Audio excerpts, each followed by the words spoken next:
देखिए, हमें पूरी उम्मीद है कि अल्टीमेटली न्याय होगा इस केस में भी।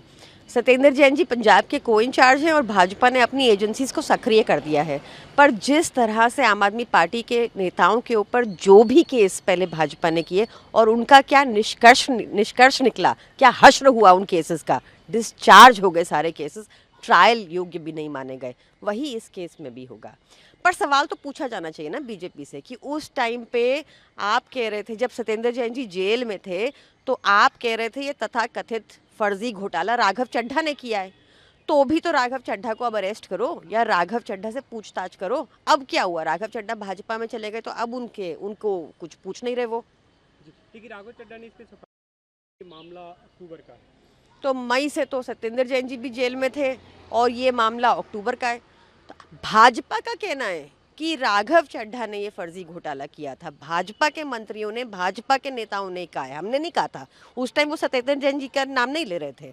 तो आज क्या हो गया कि भाजपा के नेता अब चुप हैं और राघव चड्ढा की कार्रवाई या राघव चड्ढा का अरेस्ट नहीं मांग रहे। एक दूसरा मामला है जो बार काउंसिल ऑफ इंडिया के चेयरमैन मनन कुमार मिश्रा के खिलाफ। देखिए, मनन कुमार मिश्रा जी ने जो किया वो बेहद गलत था।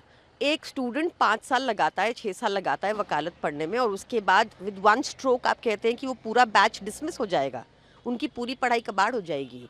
He has exceeded his jurisdiction. उनका काम वो यूनानिमसली ये लेटर लिख ही नहीं सकते थे जो उन्होंने लिखा।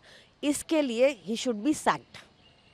अभी एक दूसरा, मोदी सरकार अब जागी है, आउटरीच प्रोग्राम एक चला रही है जो हर यूनिवर्सिटी में एक मंत्री यूनिवर्सिटी के तहत युवाओं के बीच, जेनजित के बीच अपनी पैठ बनाने के लिए। पर ये तो वही मोदी सरकार है जिन्होंने चाहे जेएनयू हो चाहे जामिया हो, दोनों जगह डंडे बरसाए, अपने गुंडे भिजवा के स्टूडेंट्स को पिटवाया, अपने वाइस चांसलर्स बिठाए और कहकर वो बोले कि हम यहाँ इसलिए आए हैं ताकि यहाँ का नैरेटिव बदल पाएं।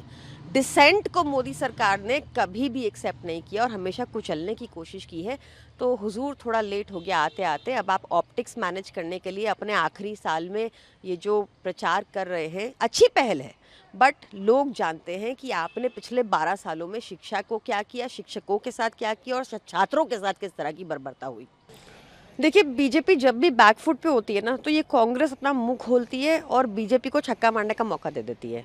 अब देश में कानून पारित हो गया है, कानून पारित हो गया तो सबको फॉलो करना होगा। सीडब्ल्यूसी कौन है? कोई कॉन्स्टिट्यूशनल बॉडी है, संसद के कानून को जो पलटेगी। कांग्रेस को अगर दिक्कत है तो अपने घर में बैठ के दो स्टैंजा गाले और ना गाए। उनको ये इशू क्यों बनाना है? क्या देश में इश्यूज की कमी है आज? और अगर कांग्रेस को इतनी दिक्कत है तो जीत लें और कानून बदल दें।